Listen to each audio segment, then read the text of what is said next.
Assalamualaikum warahmatullahi wabarakatuh. Bismillahirrahmanirrahim. Allahumma sholli wa sallim ala sayyidina Muhammadin wa ala alihi washabbihi asma'in nama ba'du. Sedanten ingkang kula hormati wabil khusus teman bapak kula Kiai Haji Agus Ali Masyuri. Beberapa kiai yang tanpa ngurangi rasa hormat, saya hormati semua. Ini ada beberapa Gus. Ini saya ngaji insyaallah seperempat jam. Seperempat jam nanti yang menghisap Gus Kausar berapa Gus? 10 menit. 10 menit. Begini, sebetulnya saya membela semua umat Islam itu ahlul jannah. Karena saya ini ibarat marketing. Kalau orang Kristiani itu kan setiap orang mati sudah tenang bersama Bapak di surga. Jadi kampanye itu menarik sekali. Sementara kita sudah kiai, sudah imam masjid, sudah ulama, masih saja dikhawatirkan su'ul khotimah. Ini kalau kampanye ini tidak imbang, ini nanti saya takut kalah.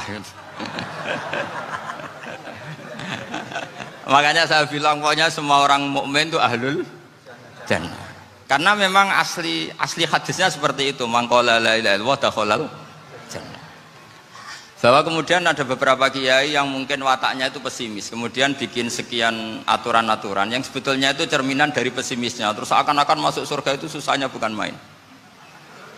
Nah itu saya tidak setuju karena tadi pasti kalah dengan kampanye sebelah yang setiap orang mati dibilang sudah tenang bersama Bapak apa? Di surga. Jadi ini penting. Terus kedua saya bilang agama ini sudah begitu baik. Masa kunci surga sudah dibocorkan miftahul jannah la ilaha illallah. Masa sudah pegang kuncinya nggak jadi masuk surga itu kan aneh. Ya sudah masuk saja, tapi tidak usah minta bantuan saya, masuk aja. Kan sudah pegang kuncinya. Terus ketiga, kenangan terburuk saya ketika jadi kiai itu gini, saya ada beberapa guru SD datang ke saya. Ini agak-agak masalah besar. Gus boleh enggak buka ujian nasional yang masih disegel? Semua guru bilang nggak boleh, itu kriminal kan. Ada satu guru yang bikin analogi agak kacau. Boleh saja. Wong ujian di kuburan saja dibocorkan para kiai nggak apa-apa. Itu.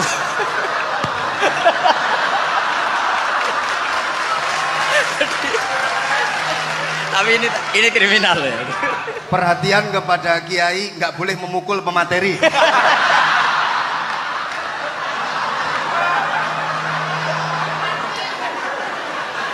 Jadi tentu itu analogi yang salah kan.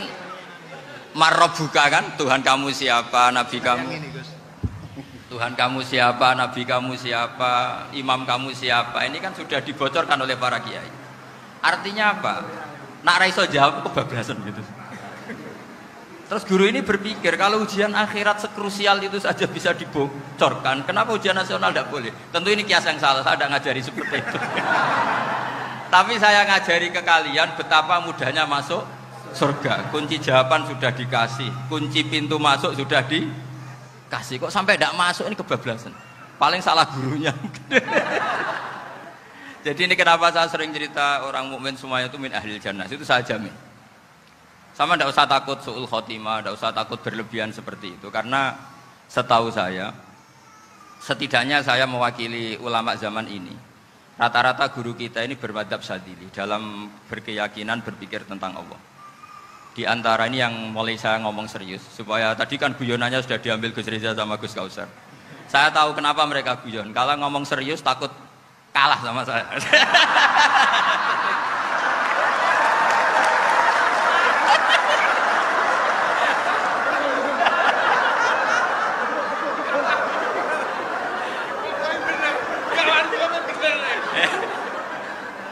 Karena saya ini sudah terkenal pemikir serius, jadi artinya itu satu kepintaran mengalihkan, ya, oh ya, sudah itu satu kecerdasan.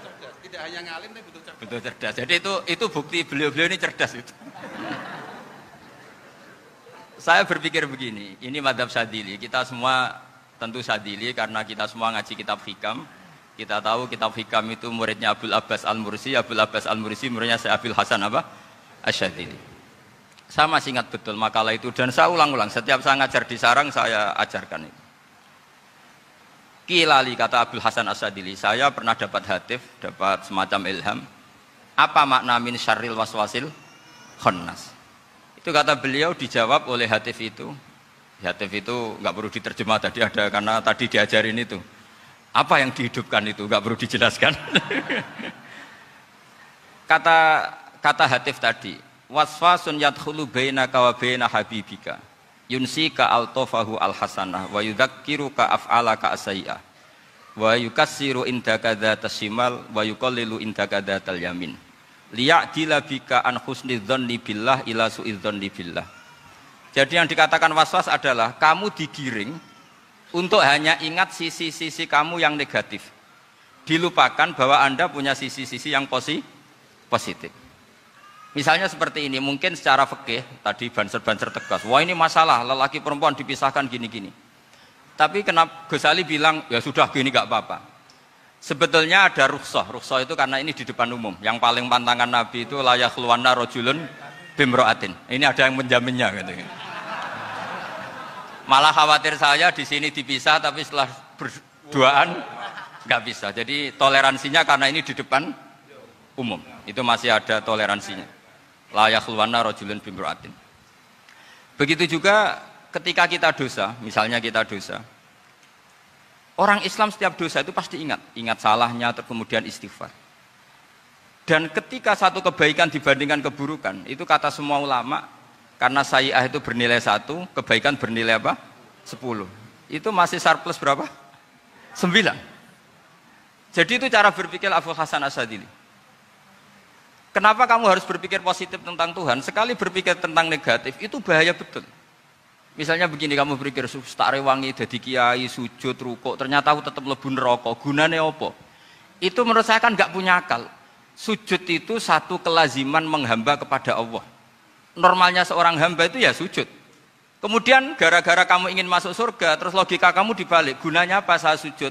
Ternyata saya masuk neraka. Itu pertanyaan yang benar-benar bodoh dan itu menjadikan Allah benci. Logikanya dibalik begini. Ini saya ngomong serius karena ini bentuk kemenangan saya ini bentuk kemenangan saya. Saya berkali-kali ngomong di kota pelajar di Jogja karena banyak pengujinya juga. Bukan sekedar pendamping tapi penguji.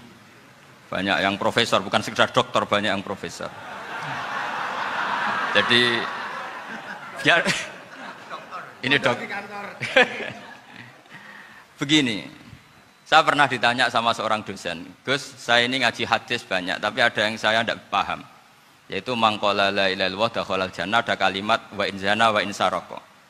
Meskipun pernah zina, pernah maling. Ini kan seakan-akan mentoleransi perzinaan dan pemalingan. Terus saya bilang, oh makna hadis itu seperti ini. Jadi kebenaran absolut, kebenaran yang mutlak itu tidak akan terganggu oleh status perilaku seseorang. Saya berkali-kali memberi contoh. Orang yang ditangkap KPK akan bilang 1 tambah 1 2. KPK-nya juga bilang 2. Rivalitas dalam politik, Pak Prabowo ya bilang 2, Pak Jokowi juga bilang 2. Orang yang zaniyah, yang lonte pun akan bilang 2. Muftinya juga bilang 2. Ketua MUI-nya juga bilang 2. Artinya gini.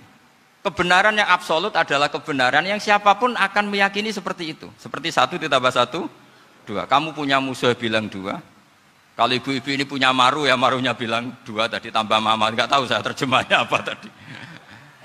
Nah, kebenaran yang absolut itu kebenaran yang siapapun pasti mengakui. Dan uniknya begini, saya pernah ngaji acara himmah, acara pondok sarang di Demak. Kalau kamu bilang 1 ditambah 1 menjadi 2, untuk mengatakan 2 itu kamu butuh hadiah enggak? Mereka semua jawab enggak. Kita semua enjoy saja mengatakan tembok itu putih. Kenapa? Karena memang putih. Kita mengatakan 1 tambah 1 2 karena memang kita tanpa presentasi dapat hadiah, dapat penghormatan. Kenapa untuk mengatakan Allah itu Tuhan kita butuh surga? Memangnya kalau tidak ada surga Allah tidak jadi Tuhan? Ini problem orang soleh-soleh yang terlalu pesimis. Makanya nanti orang-orang soleh itu masuk surganya berat. Tapi kalau orang alim lebih gampang kira-kira seperti itu. Iya, karena kan imannya lebih bagus. Dalam hadis qudsi Allah ini yang dibuli orang-orang soleh. Laulam akhluk jannatan wala naron alam akun ahlan an uto'a, dalam hadis qudsi itu. Kalau saja saya tidak menciptakan surga dan neraka, apa saya tidak jadi Tuhan yang perlu ditaati? Apa kalau kamu tidak saya kasih uang 1 juta terus bilang 1 tambah 1 11? Enggak kan? Tetap bilang berapa? 2.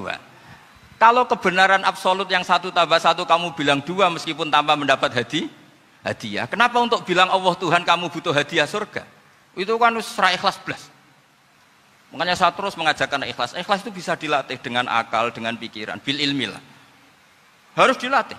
Nah di sini ini momen atau makna yang mestinya harus difahami wa inzana bahwa kalimat ini sah meskipun dilafatkan seorang yang pernah zina. Sama seperti 1 tambah 1 2 sah, diucapkan siapa saja sah. Dan siapapun akan mengucapkan itu secara ikhlas. Ini penting saya utarakan. Sehingga setelah ada firqah-firqah takfiri yang mengatakan orang megang keris itu syirik, ke kuburan syirik, ini syirik. Itu salah besar. Salahnya adalah tadi kalimat-kalimat atau kebenaran-kebenaran absolut ini sudah jadi sibghata wa man ahsanu minallahi sibghah. Kalimat ini begitu absolut di hatinya orang mukmin. Sehingga ketika terganggu oleh hal-hal yang adat istiadat kayak pegang keris, kayak apa, ini tidak mengganggu. Tetap kualitas iman ini di atas keyakinan adat membawa apa keris. Kalau orang membawa keris menjadi syirik karena percaya sama makhluk. Orang misalnya kejawen kalau nggak bawa keris nggak nyaman. Orang kota itu kalau nggak bawa ATM juga nggak nyaman. Itu tidak dihukumi syirik. Kamu pergi lupa bawa HP nyaman enggak? Enggak, kenapa tidak dihukumi syirik?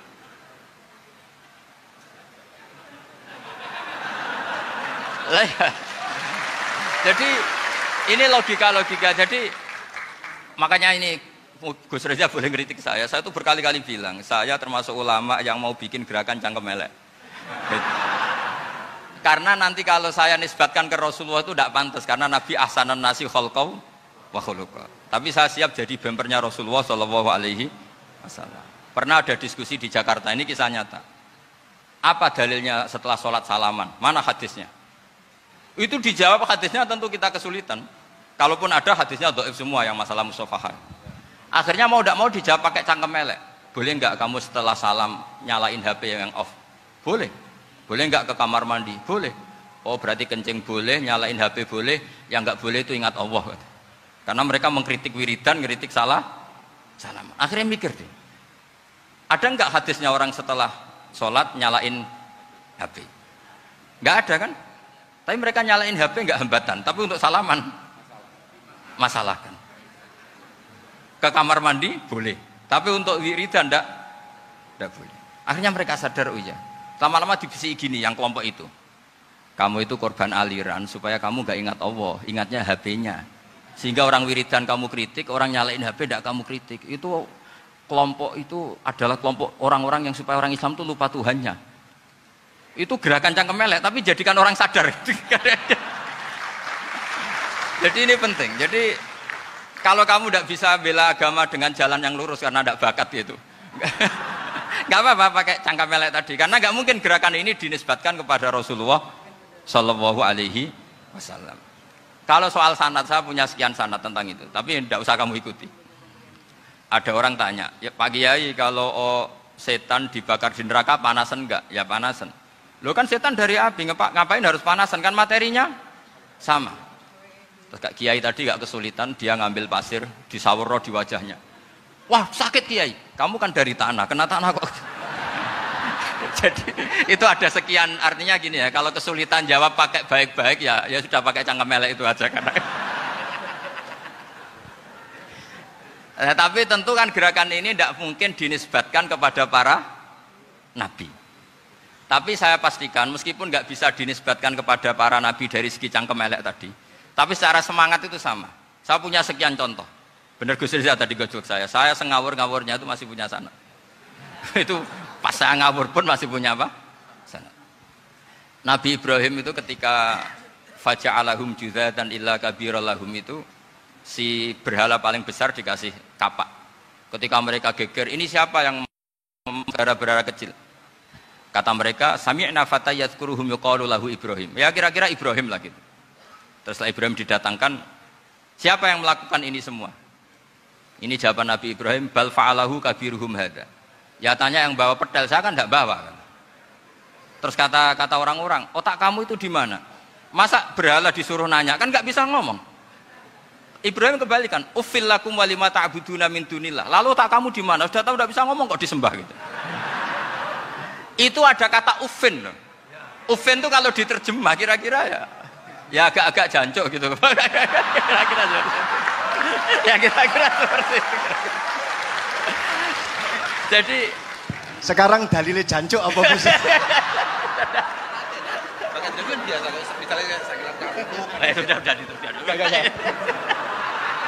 Gimana? Jancuk itu dari daksu, dak tinggalkanlah suan perkara sing elek. Krono ilate wong Surabaya kakean rawon akhirnya ngomongnya jancuk.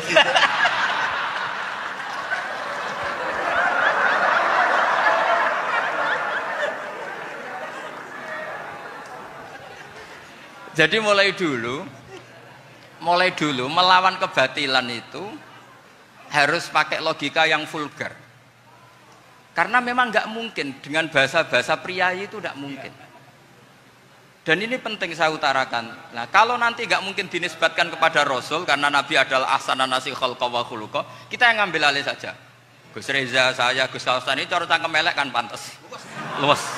Selain bakat ya sudah natural. Karena memang itu cara kita menjelaskan kebenaran. Saya ulang lagi, itu cara kita menjelaskan apa? Kebenaran. Mau tidak mau. Saya pernah ditanya sama seseorang, Gus, beberapa nabi itu kan poligami. Poligami itu bukti hiperseks. Karena yang tanya itu orang nasionalis yang nggak pati senang Islam. Terus tak balik tanya, perempuan itu makhluk lemah enggak? Ya lemah. Kalau nolong lama satu itu gimana? Ya baik. Kenapa nolong dua jadi tidak baik? Harusnya kalau nolong tiga tidak baik. Tapi saya tidak dukung poligami. Ini cerita saya. Setidaknya mereka jadi ingat. Saya itu pernah ditanya agak-agak orang ateis. Dia benci Islam tapi neliti Islam. Pertanyaan kedua, kenapa dalam perang itu seakan-akan Nabi itu perampok? Hartanya orang kafir disita kemudian menjadi ghanimah. Itu kan kayak ngerampok. Terus saya tanya gini, kalau ada penjahat ke rumah kamu kemudian pakai senjata api, setelah kamu ringkus, itu senjata api kamu kembalikan apa kamu sita? Oh ya saya sita, kalau tak kembalikan dipakai ngerampok lagi. Ya sama seperti itu, kalau kekuatan mereka dikembalikan akan dipakai kekuatan mereka lagi. Jadi ya lagi-lagi ini kemenangan orang serius. Karena nanti guyonnya sudah dintekno sama Gus Safa sama Gus Riza. Nah, kenapa saya ngajar begitu rileks, begitu santai? Karena pikiran saya sederhana. Fa innal uqula muttarratun ila qabilil haq. Akal sehat pasti dipaksa menerima apa? Kebenaran. Sehingga kebenaran itu tidak usah kamu omongkan secara serius, secara tidak perlu. Kebenaran itu mudah diterima. Saya itu pernah ngaji berkali-kali di Jogja di mana-mana sampai ada buku seorang dokter nulis tesisnya itu bangga lagi menjadi muslim setelah ngaji saya itu. Karena saya menerangkan itu ringan. Orang Islam itu harus mencintai Allah. Ciri utama cinta itu tidak tegang, rileks. Saya bilang begini, kalau kamu pernah 1 tahun digratisi orang rumah, makanan, kamu kira-kira itu mudah nggak mencintai orang yang berjasa sama kamu minjemin rumah dan kasih makan gratis? Mudah kan? Apalagi kita ini mudah mencintai orang yang minjemin mobil 1 tahun, ngasih rumah 1 tahun, apalagi selamanya. Kenapa kita tidak mudah mencintai Allah yang memberi kita bumi, air, oksigen, semuanya kita dikasih Allah. Akhirnya mereka mikir, wong mencintai seseorang yang ngasih dalam durasi 1 tahun saja mudah, apalagi mencintai Allah yang ngasih kita tanpa batas. Itu disebut walladzina amanu asaddu hubbal lillah. Orang mukmin itu mudah sekali mencintai Allah. Caranya dilatih tadi. Kita mudah mencintai orang yang berjasa sama kita. Kenapa tidak mudah mencintai Allah yang tentu jasanya lebih besar?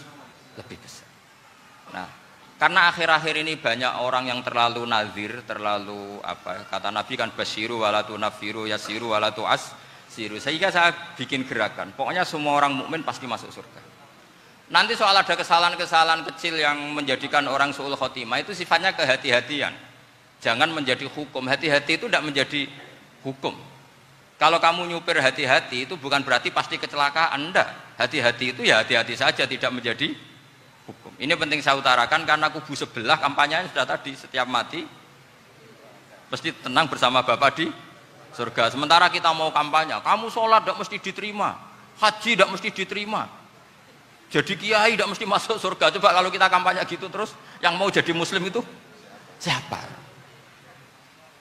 Jadi ini sudah tak perhitungkan matang-matang saya milih mazhab seperti itu. Ya ini saya pikir sudah, ini pembandingnya supaya punya waktu. Saya suka sekali. Nah ini yang sesi terakhir ya, sesi terakhir. Saya akan cerita fikih karena Nyun sewu Gus, ada iklan sebentar dari ibu-ibu, pentolan mic kurang dekat ke mulutnya Gus Baha. Sehingga suaranya tidak terdengar sampai ke belakang. Oh, gitu, pentolannya ya? Didekatkan Gus ke mulut. Ini kalau ngomong konotasinya itu mesti nyerempet. Sudah apa ya? Sudah ahlinya di situ. Ya malah ada di situ.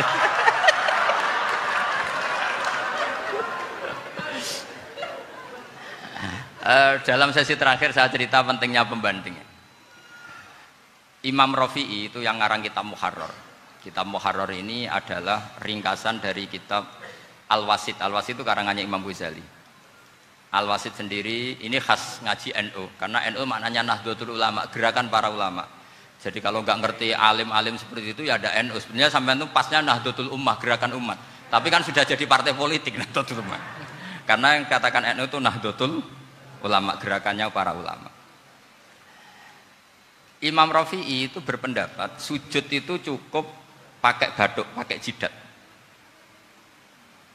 Itu dalam kitab Muharrar. Wal asoh anna sujud yasihu mau cukup biwatil jabhah. Ketika Imam Nawawi mentasih kitab Muharrar namanya Minhajut Thalibin, itu mengkritik Imam Rafi'i. Kata beliau sujud itu untuk sah harus melibatkan 7 anggota karena berdasar hadis umirtu an asjuda ala sabati a'zumin, yaitu al jabhah wal yaden warubaten wal kodamen, yaitu jabhah 2 tangan, 2 lutut dan 2 kodamen. Akhirnya saya ngecek di kitab asli, Imam Rafi'i termasuk Ashabut Tarjih dan Imam Nawawi. 2 orang ini khilaf. Kan nggak mungkin kita sebagai musohehnya, karena yang khilaf ini 2 ulama besar, satu Imam Rafi'i, satu Imam siapa? Nawawi. Kita tidak bisa hanya ngikuti Fathul Mu'in yang mengatakan idzakhtalafan Nawawi war Rafi'u kudiman Nawawi, tidak bisa, karena Imam Nawawi ini sering nginduk sama kitabnya Imam Rafi'i karena senior Imam Rafi'i. Setelah saya cek di kitab kitab asli Mamba ya, satu sumbernya semua mazhab apa? Syafi'i. Ternyata Imam Syafi'i nak ngedikan hanya begini. Wa uhibbu, saya suka setiap orang Islam sujud itu melibatkan 7 anggota karena itu aman, pasti sah. Tapi wayah tamilu, kata beliau, tapi mungkin saja sujud hanya watul jabah itu sah. Kenapa kata Imam Syafi'i? Liqaulihi sallallahu alaihi wasallam atau li du'aihi apa sallallahu alaihi wasallam fi sujud sajadalaka wajhi wa sam'i wa basari. Nabi ketika sujud itu hanya berdoa, ya Allah sujud kepada engkau wajhi wa sam'i wa basari. Nabi tidak menyebut wayadi warubati wa qadami. Sehingga saya berkali-kali bener kata Gus, saya ini pembela umat sing sujude 7 anggota ya tak lem, pantes dadi Rais Suriah. Gitu. Yang sujude bathuk tok ya tetap sah ngikuti mazhabnya Imam Rafi'i. Meskipun itu tidak saya anjurkan. Tentu tidak saya anjurkan. Alasannya Imam Syafi'i tadi, Rasulullah pernah berdoa dengan kata-kata sajadalaka wajhi, bukan diteruskan wayadi warubati wakoda. Sehingga fal khilaf huna bakin ala khiddati kalau dalam bahasa fikih. Khilaf biar tetap sesuai aturan khilaf masing-masing. Enggak perlu kamu menggugurkan pendapat Rafi'i yang mengesahkan sujud hanya pakai jabah. Ini penting karena tadi seperti saya katakan, yang sujud anggota itu ya masuk swarga mergo pintere, sing nganggo bathuk tok yang mlebu swarga mergo gobloke tadi, karena aksaru ahlil jannah al-bulhu. Nah ini madhab saya. Jadi saya itu ingin umat Islam itu baik-baik saja. Iya betul. Madhabin jenengan. Ya. Karena tidak mungkin lah kita tidak bela Islam di zaman akhir, tidak mungkin kan tadi kubu sebelah kampanyenya sudah seperti itu. Kalau kita ngomong ikhtiyat, kiai ra mesti mlebu swarga, sing salat ngethuk ra mesti husnul khotimah, wah kan jadi repot. Saya ini pengagum teori ikhlas, dilatih bil ilmi, saya ulang lagi, dilatih bil ilmi. Saya ini malunya tadi saya mengatakan 1 tambah 1 2 itu meskipun tidak ada yang memberi hadiah tetap saya katakan 2. Saya mengatakan air itu dingin, tidak ada yang ngasih hadiah, saya akan bilang kalau air itu dingin, kalau api itu panas. Untuk hakikat-hakikat seperti itu saja saya jujur tanpa ingin imbalan. Tapi ketika hakikat mengenai Allah kok saya minta imbalan surga dan neraka, ini apa-apaan? Kira-kira gitulah, Rois Suriah macam apa gitu.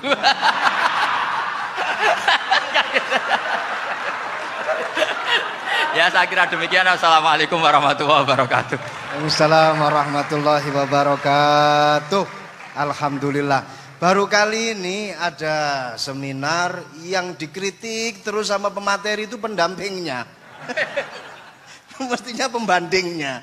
Tapi luar biasa para milenial semuanya, Masya Allah, terlihat wajah-wajah surga di majelis ini.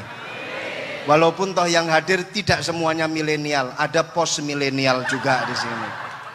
Ada yang Gus dan juga ada yang Kiai. Kalau Gus biasanya kan masih bisa tolah-toleh, kalau Kiai harus fokus. Tapi yang paling fleksibel di PWNU Jawa Timur, yang paling enak itu adalah beliau, Kiai Haji Agus Ali Mazhuri. Enaknya pripun? Dadi Kiai ya iso, dadi Gus ya iso. Itu posisinya paling enak di antara pengurus-pengurus yang lain. Tepuk tangan untuk beliau, enggak apa-apa. Langsung saya buka pertanyaan. Yang ditanya 2 orang, jangan pendampingnya. Yang ditanya 2 orang. Kalau enggak Gus Baha, Gus Kausar. Saya hitung sampai 10, enggak ada pertanyaan, kita tutup dengan doa. 1, 10. Ada yang 2 mawon nggih, pertanyaannya 2. 1, monggo. Yang perempuan, saya ingin yang perempuan, monggo. Sudah 2. Silakan.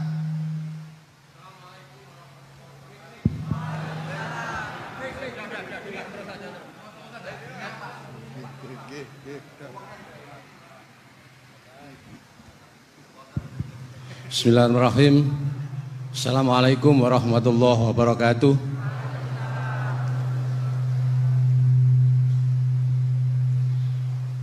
Yang saya ingin tanyakan kepada Gus Baha, saya itu sering ngaji lewat YouTube panjenengan Gus.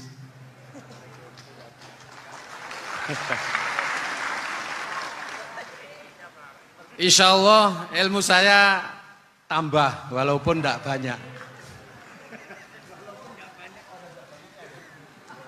Yang saya tanyakan, nopo ilmu kula niki barokah? Yang pertama, karena saya ngaji lewat YouTube panjenengan, saya tidak izin. Untuk itu hari ini saya izin panjenengan. Mudah-mudahan ilmu ingkang saya dapat dari panjenengan niku saged barokah. Niku Gus.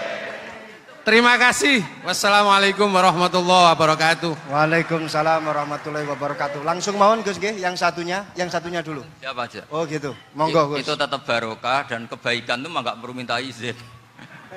Kalau kebaikan minta izin jadi repot.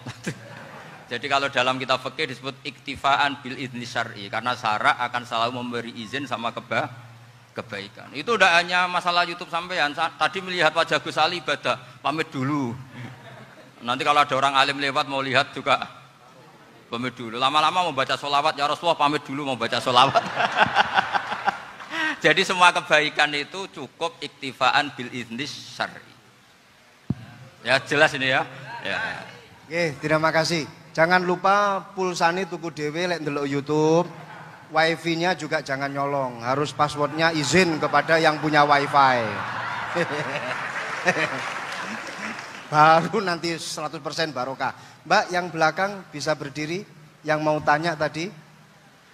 Ya, silakan. Bismillahirrahmanirrahim. Assalamualaikum warahmatullahi wabarakatuh. Mohon izin Yai Gus, saya di sini mau tanya, selain sebagai pelajar santri, saya juga sebagai seorang mahasiswi di salah satu universitas di Surabaya. Yang saya tanyakan sebagai pemuda milenial, kita semua tahu bagaimana keadaan demokrasi negara Indonesia saat ini.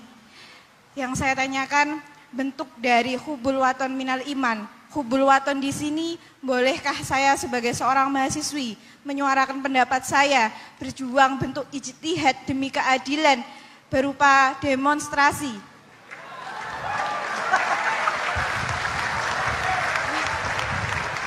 Ngapunten. Yang saya tanyakan di sini, bagaimana menurut Gus?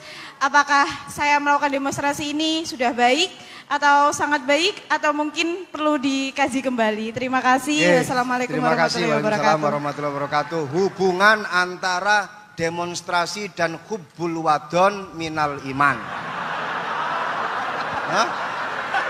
Oh ya, hubbul waton minal iman. Monggo Gus.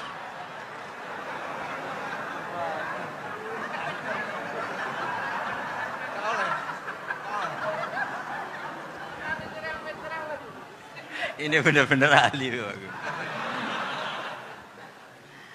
Begini kan, demonstrasi itu kan makna pokoknya itu kan apa? Memperlihatkan. Makanya demonstrasi kekuatan maknanya ya show ya, memperlihatkan satu apa? Kekuatan. Sehingga kalau dalam Islam itu ya fleksibel, asal itu tidak merugikan orang lain, tidak anarkis, tidak mandorot bagi kelompok lain tentu boleh. Bahkan kalau tidak apa? Menyuarakan suara kita tentu dengan cara-cara yang tetap islami ya, itu malah kita disalahkan karena berarti tidak ikut bertanggung jawab terhadap proses bernegara, tapi tentu disuarakan secara konstitusional dan secara baik. Kemarin pas demo di Jogja yang ramai itu masalah rancangan KUHP itu, rektor UI juga ketemu saya, pamit Gus mau demo ya tapi yang baik dan sopan kan. Karena begini ya, di Quran itu ada ayat walau la daf'uhin nasa ba'dahum bi ba'dil fasadatil ard. Jadi kekuatan manapun itu harus dikontrol. Tentu kontrol itu macam-macam. Tapi tentu saya ulang lagi, jangan anarkis, jangan melakukan sesuatu yang kontraproduktif.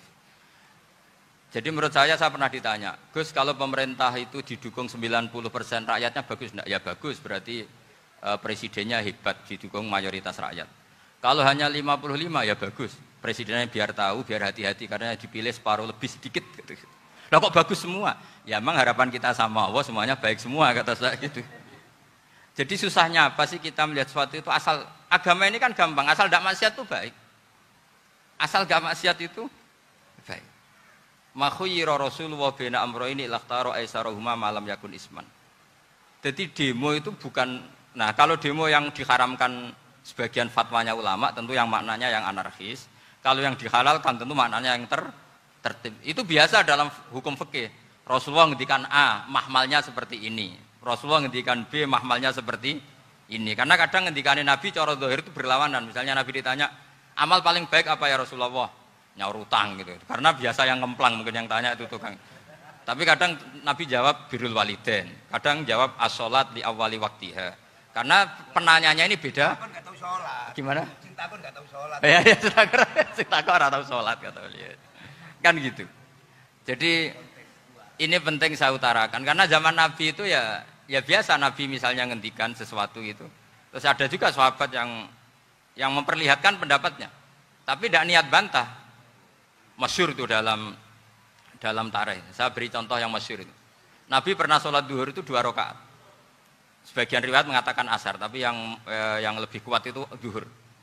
Setelah 2 rakaat Nabi sholat, itu akabirus sahabat papan atas itu tidak ada yang ngendikan karena mereka sopan semua, tahu etikal. Setelah Nabi pulang sudah dekat pintu, ada sahabat yang berdiri. Ya Rasulullah, aku siroti sholatu amnasita. Ini sholat model kosor, apa engkau lupa? Tapi sahabat yang nggak tanya, ini niatnya malah lebih agak-agak buruk. Baguslah kalau sholat terbaru 2, berarti besok ya 2. Karena pakai teori nasah mansuh, berarti hukum itu pakai yang terbaru. Jadi gayanya tidak tanya, tapi lebih sama mungkin yang setuju undang-undang tadi ya tentang rumah tangga, kalau istri nggak mau dikumpuli tetap dipaksa, nanti suaminya bisa dilaporkan ke pengadilan gitu. Saya pasti mikir saya bukan masalah pengadilannya, pasti istrinya cantik. Kalau jelek kan nggak mungkin dipaksa. Ini ketularan ya. Jadi saya cara berpikir tuh, jadi tak pikir lucunya saja, bukan pikir serius. Ketularan ya, sudah ketularan ini. Karena keburukan itu mudah nular. Akhirnya Nabi kembali lagi, enggak, kullu dzalika lam yakun, semua itu enggak terjadi. Tapi Nabi sebagai orang yang sangat, ya sebenarnya enggak boleh dibahasakan sangat demokratis, sangat bijak. Nabi kembali lagi ke mimbar terus tanya, ahakun maqalahu dzulyaten, apa betul yang dikatakan dzulyaten tadi? Kata sahabat semua, betul ya Rasulullah, tadi engkau sholat hanya 2 rakaat. Nabi kemudian takbir lagi, meneruskan 2 rakaat terus salam. Artinya kalau demonstrasi itu dengan makna mengutarakan pendapat dengan cara yang dijamin konstitusi, ya itu kan normal-normal saja, nggak ada masalah. Saya pernah derekno bapak, itu ada pertanyaan yang benar-benar mengusik saya. Ada orang miskin datang ke bapak, Pak Yai, jadi wong melarat itu ra enak. Sajane ya wis suwe dadi wong melarat ra enak. Itu pas Ramadan. Kenapa kata bapak? Bapak saya itu teman akrabnya Gus Ali, senengannya ya guyon, mau meninggal aja masih guyon. Bapak itu guyon terus. Kenapa ya? Sudah puasa nggak makan, buruh orang macul itu kan berat. Mau istirahat nggak boleh karena buruh orang. Enak jadi wong sugih puasa diam di rumah gini-gini terus. Terus kata bapak saya gini, enak wong melarat. Jadi wong sugih nak puasa berat. Kok sakit ya? Esok mangan pecel, awan rawon. Enggak sore sidik sate. Jadi yang harus ditinggalkan itu banyak. Nak sampean kan biasa meninggalkan itu semua. Semenjak itu dia, oh iya, nak ngono podo-podo abot. Jadi hasutnya pada orang kaya terus nggak ada. Nah ini pentingnya ilmu. Jadi pentingnya pendamping tadi. Gitu. Setelah diberi jelasan, oh maturuni ternyata podo-podo abot gitu. Dia nggak tahu susahnya jadi orang kaya. Ya sama seperti tadi. Ya saya puasa. Kerja gini-gini bojo sitok elek terus dari yang bojone 4 cantik semua abot aku. Karena harus ninggalkan 4 yang cantik tadi yang bisa menghidupkan tadi itu. Itu kan juga demonstrasi artinya mengutarakan apa yang jadi itu saya pikir seperti itu. Ya ini pokoknya gitu aja ya. Assalamualaikum warahmatullahi wabarakatuh. Waalaikumsalam warahmatullahi wabarakatuh. Tepuk tangan untuk beliau. Kita doakan semoga beliau sehat walafiat.